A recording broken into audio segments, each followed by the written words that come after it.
Hola amigos, hey friends, welcome to episode number 4 of AR Tutorials. This time we'd like to announce that you can now use hashtag School of AR for any photos that you've created with the help of these tutorials in any social media platform. And this way we'll be able to look at them all in one place. So please share your photos with the hashtag. This time we're gonna have Steve, which is an amazing content creator and person, teach us something I've always wanted to learn, is how to blur AR pictures into making an action shot. You can either use your picture or his picture of Krogan, which will be in the description below. You can click the link to download it. Also, you'll need PicsArt. That's the main app we're gonna use.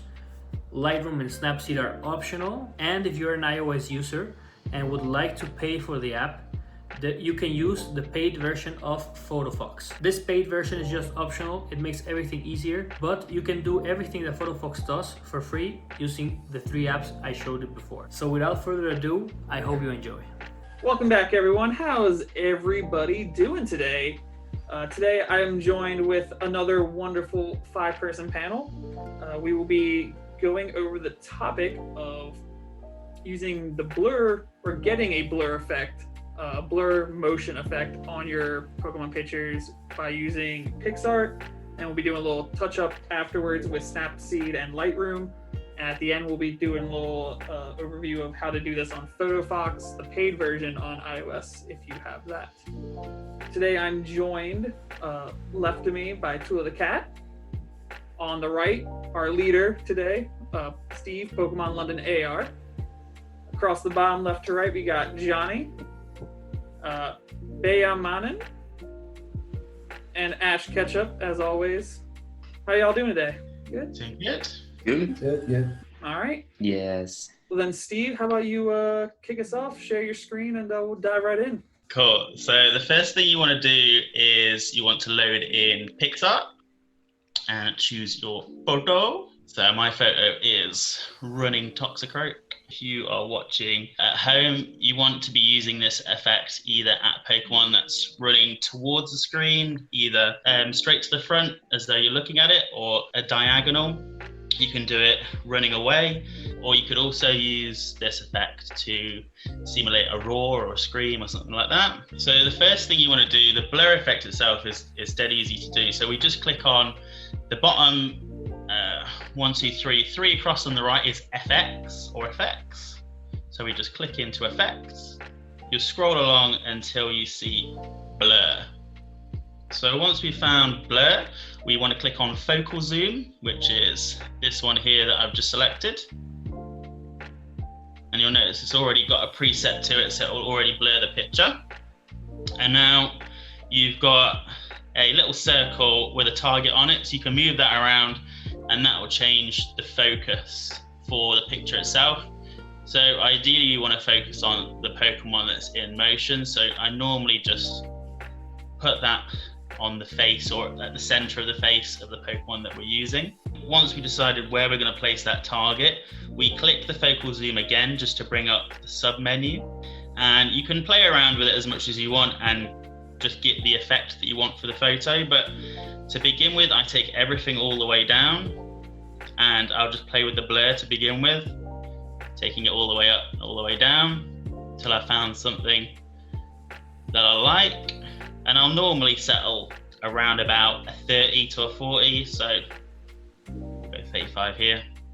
And generally I'll leave the others where they are, but sometimes I'll put size and fade up to a 5, just a tiny little bit. And what those do is they just change where the blur is focused and how much focus is coming from the center and going out. So once you've got that, we want to apply that, and you can play around with that as much as you want. Now, once we've got the blur, you'll notice we lose a lot of the detail, which is something I don't really like. So this is where a lot of our other apps come into play. But first, we're just going to go into Tools, which is the second to the right on the bottom. And then we're going to click on the Adjust, which is 3rd row down, 3rd to the right. The 3rd one along is Clarity. I just like to add a little bit of clarity just to bring some of the detail back to the picture before we move on.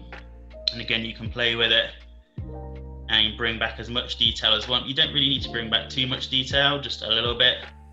So I'll normally settle quite low down, just to bring a little bit of focus back in where we've lost a lot. And then you can apply, press next, save, and we are done. So once we've done that, we're just going to close that app for now, and we're going to go into Snapseed, and we're going to load in our photo. And once we're in Snapseed, we're going to go into Tools, and we're going to go into Details, and this is Structure and Sharpening. So I'm just going to put a little bit of structure back into the photo, just to bring those details back into the picture so you can see the environment around the Pokemon that's running. So again, you can mess with that as much as you want. If you're anything like Hex, you'll put it all the way up to the top. If you're like me, you probably leave it fairly low. So I think I'll probably put that at about 25. And if you want as well, you can always just press the middle bar at the bottom to change between structure and sharpening. And again, you can just sharpen it as much or as little as you want. Again, I tend to put a little bit of sharpening on there, just again to bring a little bit more detail in. And then we want to, so you don't have to do this, but sometimes I do, just because I like this feature. You go into Glamour Glow, which is 4th down, first one in. And this will again add another blur to the photo, but I just like to add a little bit of touch, because it just adds a little bit of warmth and smoothness to the sharpened environment, but we're kind of still keeping those details if you keep it quite low. And I think we are done. So Snapseed really here is just to bring back those details in the background and the foreground that you lose when you put that blur in. And so once we've decided what details we put back in, we're just going to save that and move on. So once we've finished, we're going to say goodbye to Snapseed, and we're going to load in Photoshop Fix. Now, the only reason we're going to use Photoshop Fix is just to change the lighting. This is a really, really handy app for just changing the darkness and the brightness. When I do this, I like it to go quite dark. You can brighten it if you want a bright environment, but I tend to find the blur tends to brighten the photo in a way that I don't really like. So I'll just go over, scroll over to where it says light on the bottom panel and click into there. And then I will just slide my finger over. You can probably see the photo darkening as I'm sliding my finger over. And you can select where you're going to darken if you want to add certain shadows and stuff like that. But I'm literally just going to be going over the picture a couple of times just to really darken the environment. Again, you can do the opposite and you can make it lighter. I'm going to go over a couple of times. Just make it fairly dark. Just because I think, I've actually gone a little bit too dark, so I'm just going to press undo. Just because I think adding that darkness brings back those details as well, but still kind of keeps that blur. And if you wanted a little bit of extra structure in there, you can just click the structure right on the very right hand side. And that again, it will just add a little bit more sharpness to it. I don't really like it for this picture, so I'm just going to press undo. That's something that you can do, just automatically adjust the structure.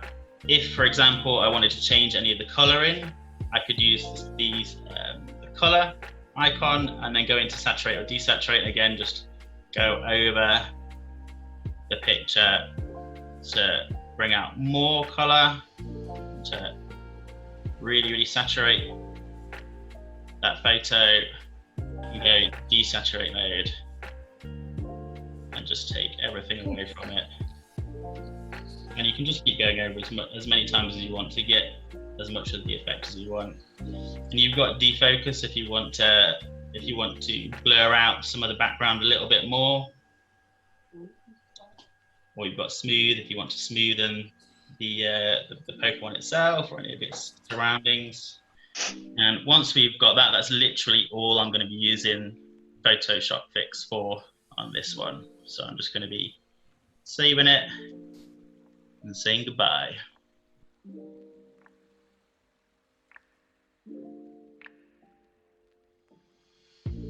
So if everyone's in Lightroom who's going to be using it?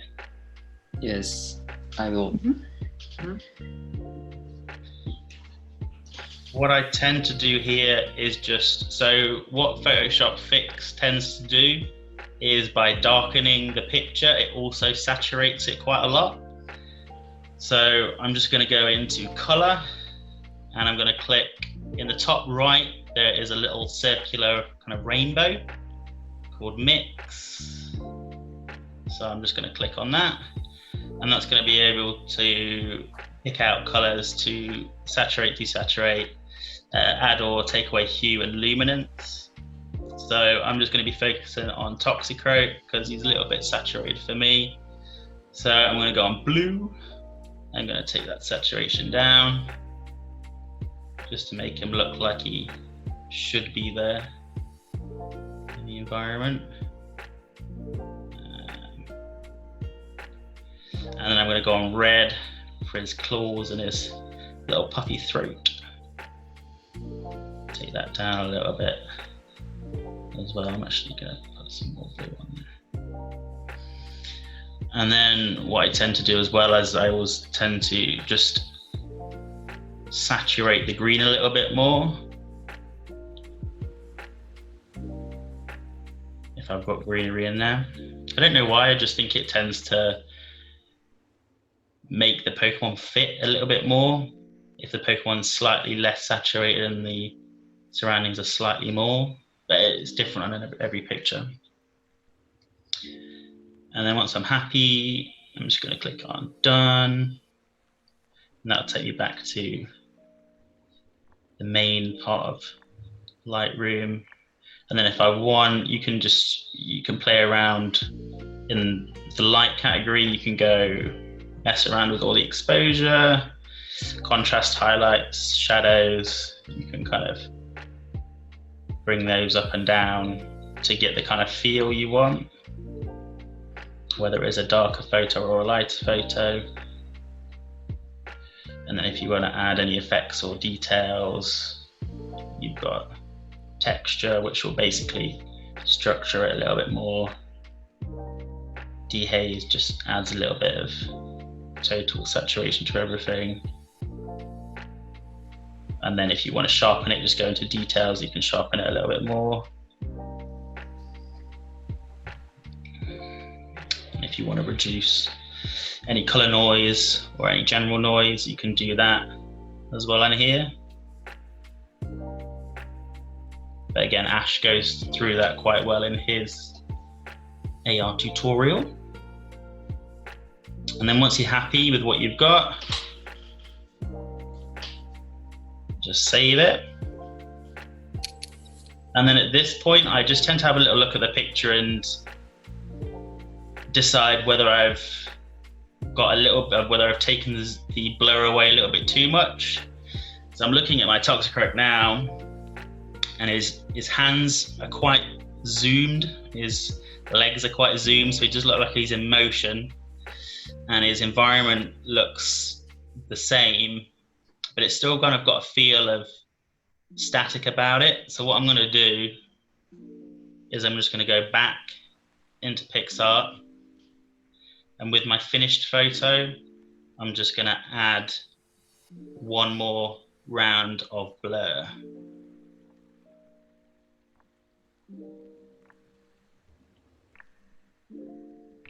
So I'm going to go into effects, go back into blur, focal zoom again,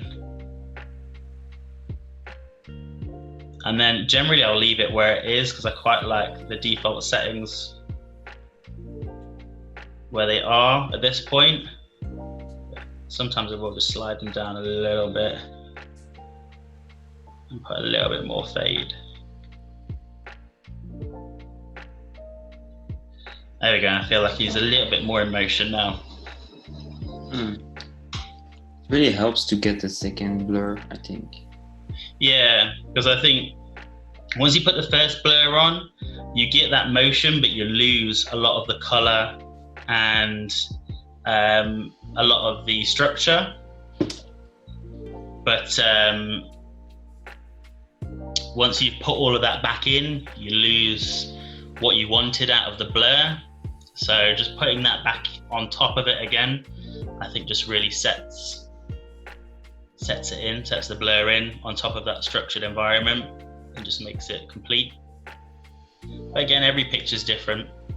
And then just while you guys are finishing that off, for anyone who is on iOS or iPhone that uses Photofox or Enlight, as it was called originally, but it's part of the Enlight bracket now, you literally just load in the photo that you want. So I'm going to select my favorites, go into our original photo, which is this one here, and you scroll all the way to the end and you've got a blur option. So you just click on blur, it's the zoom on the very right hand side. Again, you've got a target, so you just put that over your Pokemon, and then you can slide your finger as much or as little as you want to go as crazy as you want. But generally for motion, somewhere around there is quite good.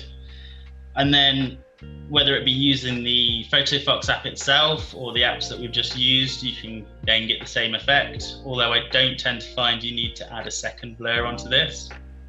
But something that's really handy in Photofox, if you go into adjust, is this structure.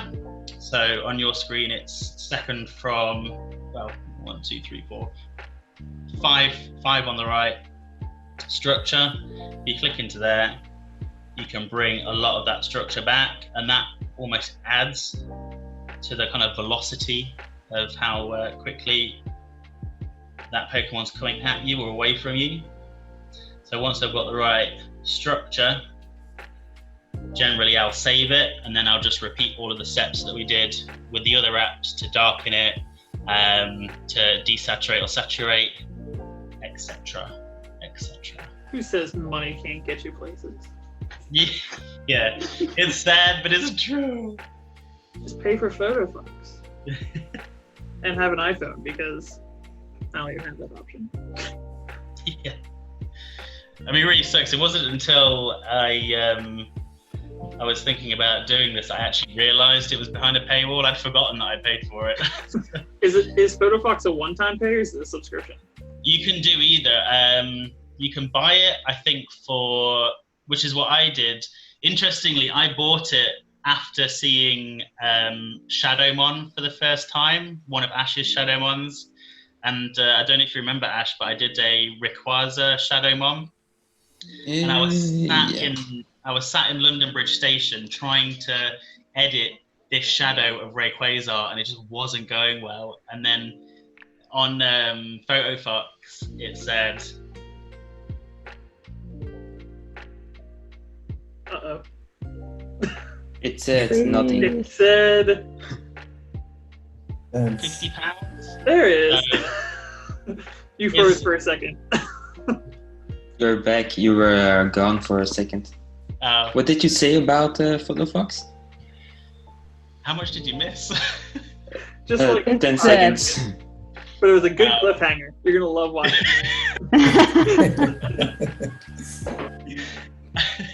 I think all I was saying was I was trying to edit the Shadowmon, and I wasn't having success, and then it prompted me to use one of the paid parts of the app, and I really liked it, so I thought, what the hell, I had the free money at the time, so there you go.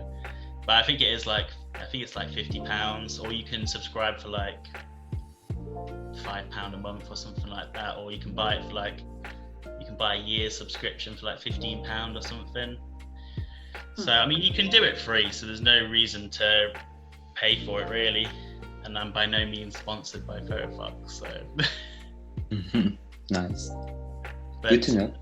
Yeah, but it is slightly cleaner. The Photofox way is slightly cleaner, but you can make the same result using all the apps that we use today. So in essence, there's no reason that you would have to pay for it or have a particular device if you can access those apps. Gotcha. I was just curious because I knew it was paid, but I didn't know how much it was because I can't look at the app on Android. So yeah, it was fairly expensive, to be fair. All right. Well, thank you for that. Who wants to show what they've done?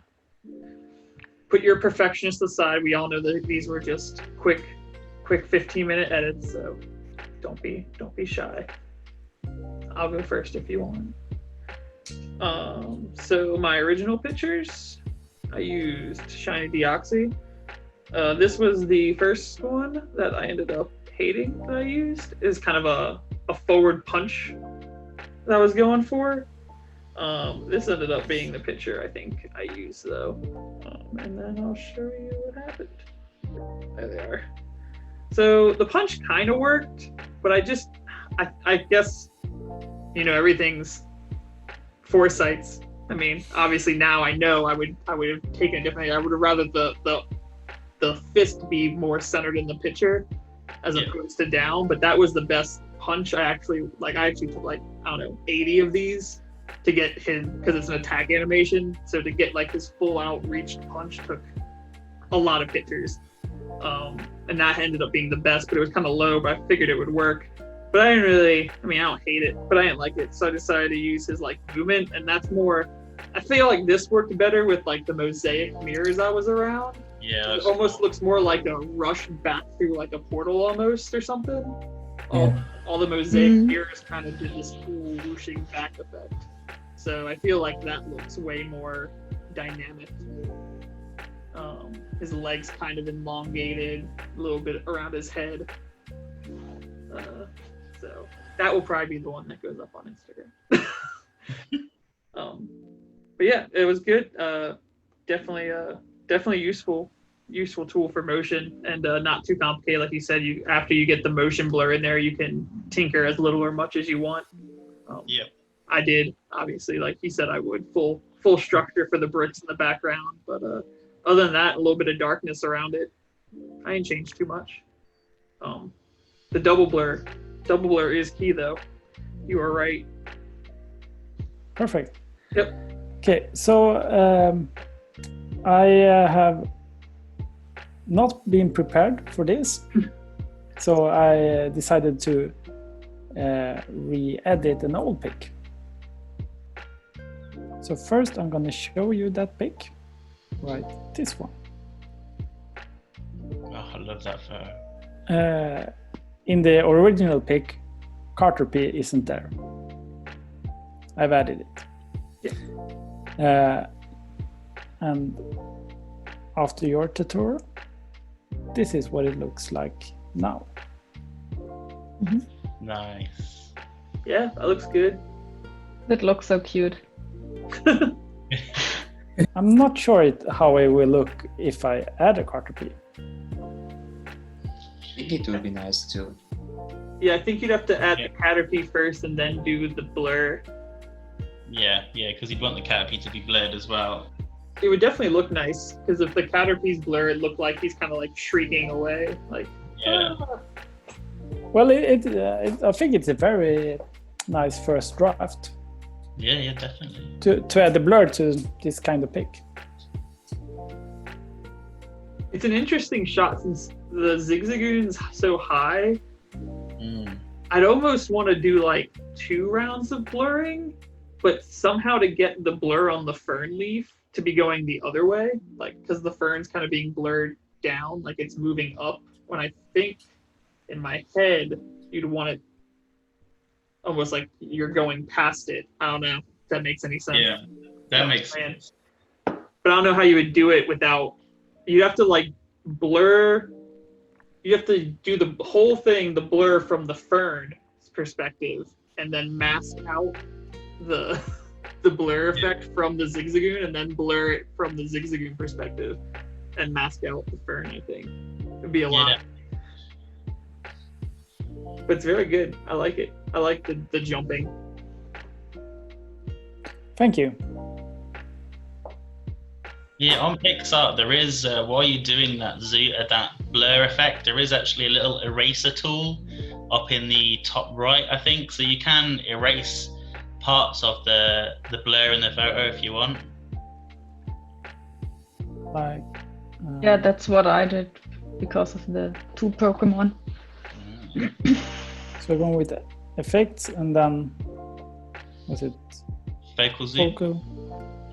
Yeah. Oh, and there's you the go. erase. Yeah, and you Yeah. can then, you can make it as crazy as you want, and you can even change the target. So the target is the leaf, and then it just erase the Zigzagoon, the blur on the Zigzagoon, or vice versa. I'd also probably make like your size like just a smidge smaller, so like just like the back feet or like the edges of the Zigzagoon are just a little blurred, or like a little bit in that blur, because he almost looks too static with everything blurred around him. It almost looks like a bokeh shot. So much tinkering you can do with these. Tuula or Johnny? I chose this one. So once again, where you have your shadow mobile there, and I have That's one. from the draft, right? From the what? Sorry. The draft with Pilo that we the PvP. Oh yeah, that's the one. I'm still almost 3 hearts of friendship, so I can level it up to near 1500. So I chose this one. I put it as my buddy, and then call it, and recorded the screen to get the running animation. And with the blurs and all that, got something like this. I am a sucker for bright images, other than dark. I did use what Hex said, this one here, which I'm pressing. That's his effect from the darkening the edges. I got something like this, giving it a bit of motion to it. I did like the first blur. The second one I didn't see any changes I liked. So the first blur for me did really well, then darkening a bit the corners, and then just tweaking it a bit to my preferences. Did enjoy it. It was a good technique. Will come in handy in other edits. So thanks, Steve. It's a good picture. I like the shadow. Wish you could like maybe like get like a focus like blur to make the shadow look a little more like wisping back. To blur more the shadow? Yeah. I mean, if you were to imagine like if you were on fire and you were running, like the flames would be kind of pulled back behind you some. So like target focus the purple shadow and kind of just blur it individually, like in, I don't know, like a lens blur effect in Snapseed or something. Okay. So you don't lose any of your surrounding blur. Okay. It's cool. Yeah. I think I know what you mean. Yeah. I don't think I've ever put a shadow buddy like run out and back and forth. I'm curious to see if the physics with that is good. Like it does. It's almost like smoke. That's pretty cool. I have to try it out. Yeah, we're all gonna have the same picture next week. Running Shadow Man. The winner of this week's can choose that one. Running Shadow Pokemon Week. It's a thing. We've certainly done something weirder than that, but forced everyone to watch the tutorial because we make the hashtag week based on what the tutorial is. Oh yeah. Oh no! If only we knew how you could do Pokemon Blur Week. So all of you enter the hashtag for this week. I might choose one of you and you can pick. Just kidding. Don't let anyone hear that. Yeah, just kidding. Okay, I also used an old picture. I'm not sure if I'm happy with the result yet, but yeah. It was challenging to make the blur for 2 Pokemon in this short time, and yeah, so this is the basic pick, and that's after adding the first blur and making some adjustments on light and shadows and all that stuff. And yeah, the end result would be something like that. Oh, super cool. I'm not sure if I'm happy with it, but yeah. We got Let 2 me know. targets in this one. It is trickier than ours. Yeah, I think your Espeon was perfect. The Umbreon, I'm sure it was hard for you to find like where to put the focal point. But yeah, I mean, I think it came out good. Yeah, that's why I used the erase tool in PixArt, so I could add 1 blur, then add another picture above the first one and erase the parts I didn't need, and yeah, play with the transparency of the different layers, and yeah. Well, they are running towards the same spot, kind of. Yeah. So you can put the focus point right there. Yeah, I tried, but when one of the faces is completely blurred, it looks stupid. Just I don't know. Where did you put the focal point for the Umbreon? Is it on his body or is it on his head? Or her head? About here. Okay. Under the eye or something. Yeah, it's a tricky one. And the other one also under the eye of Espeon, but yeah, I'm not sure. If you still see too much of Umbreon's body here on its back, or if that's okay. I think since you're using an older picture, I think it came out really well. Obviously, if you knew you were going into it now, you'd probably just rotate the Umbreon a little bit in the picture, and then it would look just like the Espeon running. Yeah, I also have one with both of them facing the camera directly, but I like this side view a little more, so yeah. I'll see if I make the other one or just use this on Instagram. Just keep tinkering. You'll get it. Yeah. Yeah, I would try, if you put it on the eye of the Umbreon, I would probably go back into that focal zoom and just decrease the size a little bit and maybe give the body a little more blur. Yeah. All right. Well, that was everybody, I believe. Thank you, Steve, for a wonderful tutorial. I think everybody's pictures came out really good. Imagine what we could do with like a solid 30 minutes of tinkering with all the information already given to us. Any comments? No? Just all I would say is just keep trying different things with it. Like you said, everyone's had a slight challenge in each of their different pictures, but just keep trying, keep using the eraser tool to erase different parts of it. Just keep playing around, and eventually you'll find something that fits your style. Yeah, I think it's something nice and unique I have learned now. Maybe for pictures, which I thought were not that good, I can now re-edit with this and post them. Yeah, it's definitely a cheap trick to get, like if you have like that random bystander walking in the background of your picture or something, you just instead of trying to edit them out, you're just like, blur it. Never know back there. Why waste all the time trying to heal it out when you can just make it super blurry? All right, well, thank you guys for joining us tonight. If you're watching from home, thank you. Hope you enjoyed, learned, and we'll be back another couple weeks, hopefully. Another one for you. Thank you for watching the whole video. It really means a lot to us. I hope you enjoyed it. I hope you learned something new. And as always, please go follow my friends on Instagram. They're amazing content creators. I'll leave their links in the description below. And if you like the music, be sure to check out Leak Dog, as he's made this amazing lo-fi album. Also in the description. If you liked the video, please like and subscribe. If you'd like to see something different, please comment below. If you liked something, please tell us in the comments. If you'd like to recommend somebody that you'd like to see do an AR tutorial, please recommend it to us through the comments. Well, see you next time.